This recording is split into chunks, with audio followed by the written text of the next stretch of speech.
Il est quasiment 22 h. Bonsoir à tous et bienvenue dans Week-end Direct. Je suis ravie de vous retrouver encore ce soir.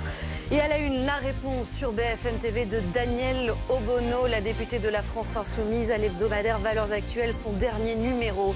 La représente en esclave dans une série politique fictive. Condamnation unanime de la classe politique, dont celle du président de la République. Ce qui a aussi peut-être donné une dimension particulière à cette affaire. Malgré les excuses de la direction du magazine, eh bien la députée réfléchit à porter plainte. À 23 h, un avocat nous dira dans Week-end Direct quelle peut être la réponse judiciaire. Pour Danielle Obono, en tout cas, le mal est fait. À ma France, cette image, c'est une insulte à mes ancêtres, c'est une insulte à ma famille, c'est une insulte à mon groupe parlementaire, mon mouvement, la France Insoumise, mais c'est aussi une insulte, je crois, à la République.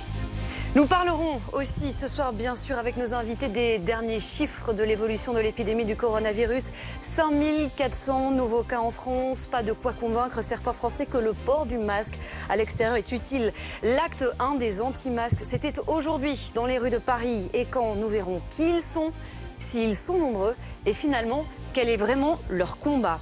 Elle a trouvé son sujet en ce mois de septembre, la droite, pour attaquer le gouvernement. Rien de très original, vous me direz. L'insécurité rentrée en ordre dispersé ce samedi.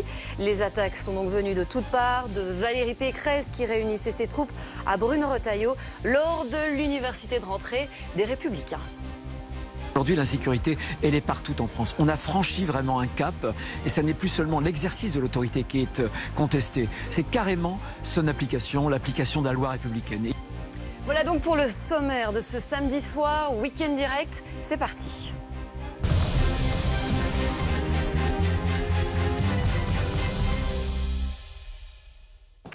L'affaire a incité le président de la République lui-même à prendre son téléphone pour exprimer son soutien à la députée de la France Insoumise, Danielle Obono, après cette publication. Donc dans son dernier numéro, l'hebdomadaire Valeurs Actuelles représente la députée en esclave, dans une fiction politique pour aborder la question de l'esclavage au XVIIIe siècle. Au sein de la classe politique, depuis ce matin, le message est clair, condamnation unanime. Vous entendrez dans un instant l'état d'esprit de Danielle Obono qui, pour la première fois, a réagi sur BFM TV. Mais d'abord, si vous avez raté comment tout a commencé, voici les faits racontés par Benjamin Cuneo.